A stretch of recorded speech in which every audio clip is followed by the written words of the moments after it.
어찌 찬양 안 할까?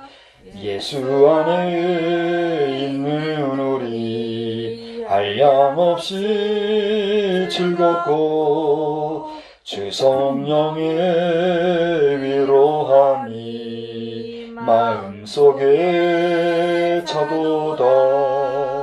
천국 음악 소리 같은 은혜로운 그 말씀 끊임없이 듣는 우리 어찌 찬양 안 할까? 이 세상의 모진 풍파 쉬지 않고 불어도 주님 안에 보호받는 우리 마음 편하다. 늘 깨어서 기도하고 저 천국을 바라며 주님만을 기다리니 어찌 찬양 안 할까? 하나님 아버지, 오늘 이 오후 시간에도 저녁에 드릴 예배를 저희들의 사정과 형편을 좇아 이렇게 우리의 편의를 따라 이 오후 시간에 다시 한번 제단을 쌓게 해주셔서 한편 감사하고 한편 송구한 마음으로 주께 기도드립니다. 우리 성도들이 주어진 형편을 합리화하며 자신들의 편의를 따라서 하나님 앞에 드릴 약속의 시간을 너무나도 가볍게 변개하는 모습을 바라보며 그것이 옳지 못하다 여겨왔던 시절들을 또 여전히 답습하는 오늘의 이 현실 앞에서 그럼에도 불구하고 바쁘고 분주하게 살아가는 오늘의 현대 생활의 그 변화무쌍한 현실 앞에서 어쨌거나 마음 중심을 다하여 주님 앞에 모이기를 힘을 쓰는 우리의 마음을 기억하여 주시사 성령으로 늘 충만하게 하여 주시옵시고 또 모일 때마다 말씀에 은혜 받게 하여 주시며 또 그 말씀 안에서 나누는 은혜의 교제 속에서 주님의 임재를 경험하는 우리 귀한 신령한 성도들이 다 되게 하여 주시옵소서. 어린이를 양육하는 부모들에게 지혜를 주셔서 자녀들의 필요를 잘 때를 따라 보충할 수 있는 능력도 주님이 허락하여 주시옵소서. 귀한 은혜의 시간 말씀으로 은혜 받기를 원하옵고 예수님의 이름으로 기도드리옵나이다. 아멘. 약간 배가 고픈 상태고 졸린 상태일 테니까 잘 간식거리고 준비를 좀 잘 해주세요. 자, 오늘 말씀을 따라서 함께 은혜 받을 내용은 우리 한번 다 따라서 합시다. 거짓 지도자 경계. 거짓 지도자 경계. 거짓 지도자 경계다 하는 이런 제목을 세워보았습니다. 오늘 말씀은 여러분이 가지고 있는 개역개정 성경에 의하면 거짓 선지자들과 거짓 선생들이다 하는 제목을 설정한 것을 보게 돼요. 그래서 이 제목 그대로 거짓 선지자들과 거짓 선생들 이렇게 설정할 수도 있겠는데 가만히 돌아보면 지금 교회 안에도 거짓 선지자와 거짓 선생들 같은 그런 정말 잘못된 신앙의 모습을 보여주는 경우가 있는가 하면 사회적으로도 거짓 지도자, 특히 거짓 정치 지도자들이 활개를 치는 그런 모습을 우리가 보게 됩니다. 이런 가운데서 그러면 어떤 자들이 거짓 선지자들이고 어떤 자들이 거짓 선생들인가, 또 우리는 어떤 지도자들이 거짓 지도자들이라는 것을 보고 또 경계해야 되는가, 이 부분에 대해서 깊이 생각을 해야 되겠다 하는 마음으로 또 오늘 이 말씀을 한번 생각해 보고자 합니다. 오늘따라 여행 타이밍이 안 맞고 아이가 이제 고치게 되어서 참 어수선한 시간이 되었어요. 좀 잘 좀 단절히 해요. 우리 교회에서도 우리 유아들, 특히 엄마들은 예배 시간에 아기들로 말미암아 은혜는커녕 마음에 시험 들고 불편함을 갖는 이런 경우들이 왕왕 있는 줄 압니다.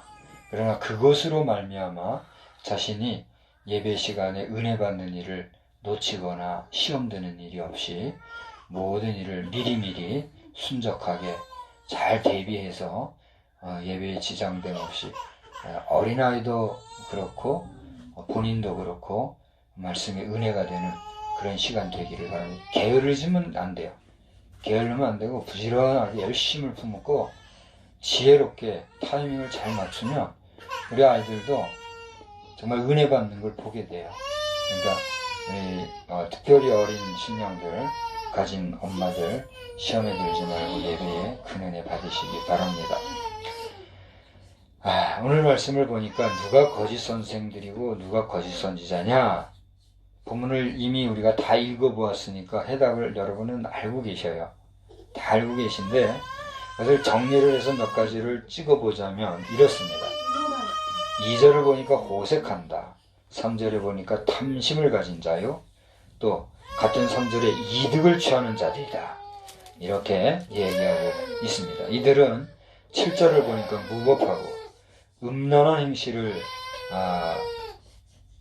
시행하고 또 불법한 행실을 따르는 그러한 자들이다. 이렇게 명기하고 있어요. 그런가 하면 10절을 보니까 육체를 따라 더러운 정욕 가운데 행하며 또 그런 활동 중에서 모든 일을 주관하는 이런 사람들이다 하는 것을 우리가 보게 돼요. 이런 사람들은 11절을 보니까 또 힘과 능력을 가진 자들을 그렇게 표현합니다. 거짓 지도자들이요 또 행악을 행하는 사람들은 사회적으로나 경제적으로나 모든 부분에서 가만히 보면 힘이 있어요. 권력과 권세가 있어요. 부정과 부패를 통해서라도 많은 것을 얻어서 또 그런 권세를 가지고 어떤 일을 시행하려고 하니까 인간적으로 힘이 있을 수밖에 없죠. 그런 자들을 본문에서는 이렇게 명시적으로 예를 들어서 표현하고 있는 것을 보게 됩니다. 그러면 이러한 자들을 우리가 어떻게 해야 되겠는가? 오늘 제목에서 말씀드린 대로 경계해야 되겠는데 경계라고 하는 게 뭡니까? 우리 한번 경계라고 하는 그 뜻이나 의미를 생각나는 대로 한번 해볼래요? 경계가 뭐예요?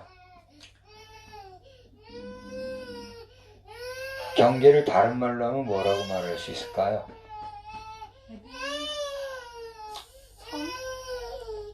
경계라고 하는 것은 말 그대로 외부의 침범, 외침에 대해서 우리 스스로를 파수하는, 이제 경계란 말을 파수란 말로 이렇게 바꾸는 경우도 있거든요. 파수하는 그런 일련의 행위, 그걸 경계라 그래요. 그러니까 경계부대라는 말이 있죠. 설교하는 제 자신도 경계부대에 근무를 했었는데 경계라고 하는 것은 거동수상자라든가 또 외침을 할 가능성이 있는 그런 모든 불우한 일들을 사전에 철통같이 살피고 또 돌아봄으로써 그 모든 외침에 대하여 방어하는, 사전에 방어하는 그런 개념이 경계다 하는 거죠. 그럼 거짓 선지자를 경계한다는 말은 뭐예요? 거짓 선지자들이 행하는 모든 언행을 우리가 잘 파수하여서 그러한 악한 행실들이 우리 안에 들어오지 아니하도록 어떻게 하는 거예요? 차단하고 또 나를 지키고 방어하는, 그게 경계다 말이죠. 그게 이제 오늘 본문 안에서 거짓 선지자들이 누구냐, 거짓 지도자, 거짓 선생님들이 누구냐 하는 것은 방금 몇몇 가지를 얘기한 것처럼 다 얘기를 했으니까 그 실체에 대해서는 우리가 다 알고 있어요. 그런 실체에 대해서 우리가 경계해야 되겠다는 것도 더 말하지 않아도 우리는 다 알고 있어요. 그렇죠? 그렇다고 하면 이걸 어떻게 하자는 얘기냐. 우리는 이 베드로 전서 다음에 쓰여진 베드로 후서, 그러니까 우리가 베드로 전서와 베드로 후서를 통합적으로 읽을 필요가 있는데, 이 베드로 후서와 전서는 사도 베드로를 통해서 그가 만난 예수 그리스도와 그의 복음을 당대 교회의 확증함으로써, 물론 서신으로 이것을 실행했죠. 확증함으로써 기독 성도들이 어떻게 신앙의 정조와 절개를 지키고 그 신앙의 성결을 유지해 갈 것인가 하는 것을 써서 교회를 안전하게 보호하려는 그런 목적과 의도를 가지고 있다 하는 사실을 우리가 읽게 되죠. 그렇기 때문에 거짓 선지자, 거짓 지도자를 경계한다고 하는 것은 외부로부터는 그런 악행들을 우리가 차단하고 또 나를 보호해야 하거니와 안으로는 어떻게 해야 돼요? 지난주일 저녁이죠. 지난주일 저녁에 우리가 수요일이군요. 지난주 수요일에 우리가 살펴본 대로 베드로 후서 1장에 보면 어떤 것들이 있어요. 믿음의 덕을 1장 5절을 보세요. 그러므로 너희가 더욱 힘써 너희 믿음의 뭐요? 덕의 지식을, 지식의 절제를, 절제의 인내를, 인내의 경건을, 경건의 형제우애를, 형제우애의 사랑을 더하라. 이런 교훈의 말씀을 우리에게 해주고 있는 것이죠. 그래서 지난번 저녁의 시간에 우리가 살펴본 대로 이와 같은 것들이 있을 때에 우리가 어떻게 한다는 거예요. 10절에 보니까 실족하지 아니할 것이다. 이렇게 얘기를 하고 있는 것이죠. 결국 우리가 신앙생활을 하다가 실족하는 것은 주된 책임이 어디에 있을까요? 여러분이 한번 냉정하게 생각해 보세요. 제가 이제 설교하는 목사로서 우리 가족들이나 또 이 방송을 보게 될, 앞으로 보시게 될지도 모르는 불특정 많은 여러분들에게 목사기 때문에 한 얘기가 아니라 여러분과 같이 똑같은 성도 입장에서 이제 제가 한번 질문을 해보는 거예요. 우리가 신앙생활하다가 실족한다, 또 뭐 타락한다, 또 뭐 믿음을 잃어버린다 이런 말들을 하는데 그렇게 실족하는 주 원인이 어디에 있을까요? 오늘 성경 2장의 말씀대로 거짓 지도자를 경계해라 했기 때문에 거짓 선지자들, 거짓 선생들이 있기 때문에 그들 때문에 내가 실족하는 걸까요? 여러분 냉정하게 생각을 해보신다고 하면 목사도 또 목사 아니라 뭐 박사도 자칫 이단에 넘어가면 어떻게 돼요? 실족하는 경우가 생겨요. 그건 누구 책임이에요? 본인 책임이에요. 누가 목사나 박사들한테 이단에 넘어가라고 해서 그들이 넘어가나요? 본인이 그것을 따르고 당신들이 따르는 것을 좋아하고 추구하다 보니까 빠지는 거란 말이에요. 마찬가지로 교회 안에서도 실족하는 일들이 있는 것은 원인을 당신이요 하는 게 아니라 당신이요 하는 그동안 세계에는 누구요? 자신에게 돌려야 돼요. 당신이요 손가락질하는 그 순간 당신은 그 손가락질하는 것이 누구? 자신에게 있다는 사실을 깨달아야 된다는 거예요. 그 실족함이 어디에서 왔느냐? 믿음 생활을 바로 했느냐? 덕된 생활을 했느냐? 지식에 부여한 믿음 생활을 했느냐? 또 형제우애와 절제와 인내 이와 같은 것들을 정말 신실하게 했느냐? 냉철하게 냉정하게 자신을 돌아보게 된다면 거의 대부분은 내가 문제가 있었구나 깨닫게 될 거예요. 그걸 깨닫게 되면 그래도 다행인데 깨닫지 못하고 여전히 불평과 불만을 하게 되면 어떻게 돼요? 구제책이 없는 거죠. 그건 누구도 바로잡아줄 수가 없어요. 그런 자들이 쉽게 빠지는 게 어디예요? 이단 사입이란 말이에요. 오늘 이 2장의 내용은 바로 이와 같은 그 약한 자들, 오늘 말씀해 보면 어떤 말씀이 있느냐 하니 2장 14절 한번 보세요. 2장 14절을 보면 음심이 가득한 눈을 가지고 범죄하기를 그치지 아니하고 여기는 이제 하나의 일단의 예를 든 거예요. 그 다음에 뭐래요? 다 같이 읽어볼까요? 굳세지 못한 영혼들을 유혹하여 탐욕에 연단된 마음을 가진 자들이 이들을 저주의 자식이라고 그랬어요. 그러니까 아까 몇몇 가지 거짓 지도자들의 특징에 대해서 얘기를 했습니다마는 그들과 더불어서 이 이단 사이비에 빠진 자들, 또 이단들은 어떤 특징이 있는가 하면 오늘 14절에 얘기한 것대로 굳세지 못한 약한 자들, 그러니까 교회에서나 또 교회 공동체 안에서나 또 성도들과의 관계성 속에서나 이런 부분에서 연약하고 뒤처진 자들, 그들의 약점을 어떻게 하는 거야? 이용해가지고 그 속에 들어가서 진리인 척, 진리인 양 하면서 계속해서 어떻게 해요? 속삭이는 거예요. 뭐로? 미혹하는 말씀으로. 하나님의 말씀인 척. 이렇게, 그러니까 넘어가는 거예요. 그래서 성경은 그들을 저주의 자식이다 이렇게 얘기까지 하고 있어요. 최근에 우리나라에도 이 이단의 아성으로까지 얘기되고 있는 한 집단체가 이제 아마 크게 이번 코로나 사태로 뒤집어졌죠.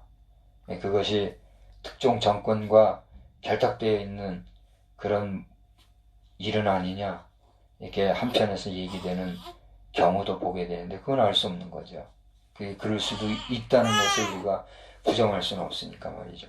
그러니까 이러한 불의하고 정말 저주스러운 세력들은 반드시 우리 시대에 치리를 받을 수밖에 없고 받게 되겠거니와 우리가 그러한 모습을 보지 못한다 할지라도 최종적으로 이 모든 것을 다스리고 치리하실 분은 누구예요? 바로 하나님이다 하는 사실을 여러분 믿으시기를 바랍니다. 이거 우리가 뭐 심판자가 되고 우리 자신이 판단하려 하고 정죄하려고 할 것이 아니라 우리 자신이 먼저 깨어 경성하고 스스로를 지켜 성결할 뿐더러 하나님의 말씀에서 이탈되지 아니하고 또 세상의 법에서도 우리가 과오를 범하지 아니하고 살아가노라면 우리가 이단에 빠질 일이 있어요, 없어요? 없다는 거죠. 그렇게 우리 자신이 굳세게 살아가는 믿음의 심령들이 되기를 바랍니다. 특별히 15절 한번 볼까요? 15절에 보면 그 후에 마지막 절을 보니까 그는 불의의 싹스를 사랑하다가 어떻게 했다고 그랬어요? 발람의 예를 지금 들고 있죠. 미친 행동을 하게 된 거죠. 그래서 나귀가 사람의 소리로 말하여 이 선지자의 미친 행동을 저지했다. 그렇게 이야기하고 있는 것을 보게 됩니다. 그러니까 하나님의 뜻은 하지 마라, 가지 마라. 그런 건데 어떻게 했어요? 가게 되고. 가게 되니까 그걸 저지하려고 누가 입을 열어서 그걸 막았어요? 당나귀가. 여러분 그 내용은 이미 구약성경에 읽어보면 나오는 얘기잖아요. 그래서 이런 사람들은 어떤 사람과 같으냐? 17절을 보니까 물 없는 셈이요. 물이 없는 셈이란 말은 무슨 말일까요? 비슷한 말이 있다면 뭘까요? 뭐가 요란하다 그렇게 얘기해요. 그래, 빈수레도 있지만 빈 깡통, 빈 깡통이 있다는 그런 것처럼 물 없는 셈이라는 건 뭐예요? 아무것도 없는 빈 거란 말이에요. 아무것도 없는 거. 광풍에 밀려가는 안개, 이건 뭘까요? 순간 사라지고 말 미약한 것들. 그들을 위하여 캄캄한 어둠이 예비됐다 그런 얘기를 했어요. 그러니까 이러한 자들에게 빠지는 그 책임, 그 몫은 누구누구에게 말할 것이 아니라 누구에게 있다? 우리 자신, 내 개인에게 있다는 사실을 기억하시고 오늘 이 말씀을 읽으면서 우리가 뭐 2단, 3단 논리를 펴고 최근에는 이제 우리 기독교 방송국에서도 2단에 대한 2단 사이언이라고 해서 이제 그런 건 여러분 좀 많이 보시기 바랍니다. 2단이 도대체 어떤 사람들인가 알기 위해서는 제가 말씀드릴게요. 굿TV 같은 경우는 2단 사이렌이라 해가지고 거기에서 객관적으로 2단을 진단해주고 또 객관적으로 2단의 실체에 대해서 분석해준 이런 내용들이 나와요. 이런 프로그램들은 보면서 여러분이 도움을 받으면 좋죠. 그분들은 거기에 전문가들이니까. 저와 같은 사람은 그 2단 분야에 대해서 전문가는 아니에요. 그러나 이것이 2단이냐 아니냐를 우리가 분석할 수가 있죠. 그러니까 그런 부분에서 여러분이 도움을 받고 하면은 큰 힘이 될 줄 압니다. 아무튼지 간에 그렇게 2단에 빠지게 되는 것은 우리가 교회 안에서 정통 신앙생활을 하지 못하고 가정에서도 가정의 건강한 생활을 유지하지 못하고 자신의 지식, 자신의 경험, 자신의 어떤 이성적인 판단만 믿고 첫째로 뭐 하지 않으니까 하나님 앞에 기도 생활을 하지 않으니까요. 기도 생활을 하지 않고 둘째, 그 믿음 생활에 무엇이 끼니까 내가 믿음 생활을 한다고 하면서도 뭐가 잉태해서 뭘 낳는다 그러죠? 욕심이 잉태해서 죄를 낳는다고. 믿음도 무엇을 위한 수단을 삼는 거예요? 자신의 이익을 위한 수단을 삼는 거예요. 오늘 성경 말씀에도 그런 말씀이 있죠. 이익의 수단 삼는 그런 사람들이에요. 오늘 보니까 발람과 부올의 아들 발람의 경우가 그런 경우지요. 예? 우리가 믿음 생활이라 하는 것은 하나님이 주신 은혜에 대한 감사와 또 감격의 생활, 하나님께 영광을 돌리는 생활이 되어야 되는데 그 믿음을 통해서 자기의 어떤 욕망, 욕심을 채우려고 하는 그러한 방편을 삼고자 하면 그것은 이미 하나님 앞에서 뭐예요? 믿음 생활이 아니라 죄악을 더욱더 가중시키는 생활이 된다는 거죠. 그런 면에서 여러분이 나의 믿음은 하나님께 영광을 돌리기 위한 그런 감사한 실천행위로서의 성도로서의 삶인가? 아니면 정말 내 욕심을 따라 내 욕심을 추구하기 위해서 하나님을 이용하는 그런 신앙을 가장한 그런 자기 욕심행위인가? 냉정하게, 냉철하게 스스로를 돌아보아야 될 줄로 믿습니다. 오늘 말씀에서 거짓 지도자 경계다 하는 이야기는 서두에 말씀드린 대로 교회 안에서의 지도자든 사회 안에서의 지도자든 이 모든 그 거짓 지도자라고 볼 수 있는 그런 객관적인 이런 상황들을 우리가 보면서 그들이 짓는 범죄에 대하여 우리가 손가락질하고 비난하고 혹은 그들이 짓는 죄악을 연약한 믿음과 자기 욕심, 자기 미혹에 빠져서 똑같이 따라 추구하며 결국은 이단으로 빠지는 그런 잘못된 삶을 살 것이 아니라 날마다 말씀의 나를 비추어 돌이켜보고 경계하며 스스로를 말씀의 빛에 조명하여서 내가 가는 길이 악한 길로 가고 있나? 그렇지 않냐고 하나님이 기뻐하시는 바른 길로 가고 있나? 자기 양심은 이걸 판단할 수 있어요, 없어요? 우리 한번 냉정하게 얘기해 봅시다. 우리 혜란이를 보면서 이미경 사모가 뭐냐고 그러나 박혜란 사모가 한번 생각을 해봐요. 내 양심은 내가 바른 길을 가고 있나 어그러진 길을 가고 있나 판단할 능력이 있어요, 없어요? 그런 능력은 누구에게나 있단 말이죠. 그러나 그 속에 무엇이 들어오면 사단이 들어오면 무엇으로 가장해서 천사를 가정해서 뭐 그런 말도 있지만 아까 고대의 말씀을 인용한 것처럼 내 속에 무엇이 들어오면 뭐가 터요? 그러니까 죄가 들어오는데 그 죄가 들어오는 기본적인 게 뭐냐 말이에요. 욕심이. 무엇이든지 욕심이 들어오면 죄가 내 속에서 잉태하여 싹을 틔우고 뭐 비유가 될지 모르겠는데 요즘 요 밭에다가 뭘 이렇게 심었잖아요. 심고 뿌리기도 하고 했단 말이에요. 씨를 뿌렸는데 이 씨가 빨리 나줘야 되는데 씨가 발아해서 나야 할 그 채소는 안 나고 꽃은 안 나고 뭐가 더 잘 나는지 알아요? 이 풀만 자꾸만 나는 거예요. 물론 그 풀도 전문가들이 봐서 딱 봤을 때 이건 쓸만한 풀이라 하는 풀도 있을 수 있겠으나 그건 내가 원하는 게 아니란 말이야. 내가 나게 하고자 뿌린 씨앗이 나줘야 되는 그 자리에 내가 원하는 것이 나지 않으면 아무리 그게 유익한 거다 할지라도 심은 자에게는 이게 뭐예요? 풀인 거예요. 그거는 이상하게 자꾸만 나더란 말이지. 하나님께서 원하시는 것은 우리 성도들이 바라시는 것은 우리가 어떻게 살기를 원하는 거예요. 진실하게, 선하게, 거룩하게, 깨끗하게, 한마디로 성결하게 살기를 원하시는 건데 우리가 세상에 욕심을 내고 국가적으로도 그래요. 이제 내가 할 얘기가 너무 많지만 지금 상당히 좀 절제하고 있는데, 우리 국가적으로도 우리 백성들이, 국가 정책자들이 잘못하면 그 잘못된 것에 대해서 질책하고 거부할 줄도 알아야 되는데, 내게 유익이 되면 어떻게 해요? 적당하게 부안해동해서 먹는단 말이에요. 먹고 나면 어떻게 돼요? 이걸 하다 저거 하자 그러면 따라 할 수밖에 없죠. 그런 세상으로 지금 가고 있는 것을 보면서 참 마음이 아픈 거예요. 이런 면에서 우리가 자유민주주의를 지킨다는 것과 공산사회주의로 간다는 것은 내가 어떻게 국가관을 가지고 국가정책에 대해서 발을 맞추고 가는가 하는 거에 대해서도 우리 자신이 정말 책임 있는 나 자신을 지켜가는 그런 건강한 국민적 정신 무장체계가 필요하다는 것이에요. 그런 면에서 오늘 우리나라 백성들에게 노골적으로 말이죠.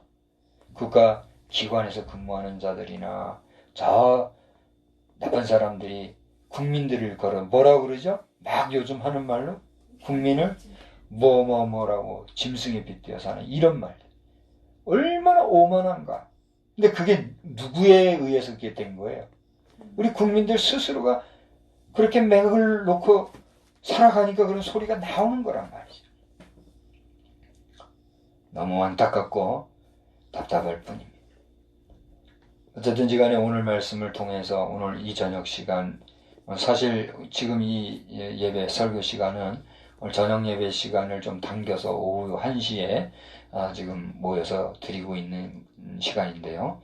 이 말씀을 통해서 우리가 생각할 것은 다시 한번 우리가 거짓 지도자니 잘못된 거짓 선생이니 삿대질하고 욕할 것이 아니라 저들이 잘못 가는 것을 보았을 때 그렇다면 나는 어떻게 해야 되겠는가? 나는 하나님 앞에서 어떻게 살아야 되겠는가? 나는 어떤 길을 택해야 할 것이며 저들에게 나는 하나님의 말씀 바르다고 생각되는 말씀을 가지고 어떻게 그러면 그 잘못된 지도자들에게 경계까지 하고 그들도 바로 돌아서게끔 해줄 것인가 하는 그런 굳센 성도로서의 사명을 잘 견지하는 우리 가족과 우리 성도들 그리고 우리 모두가 되시기를 우리 주 예수님의 이름으로 간절히 부탁하고 또한 축원합니다. 기도하겠습니다. 우리 다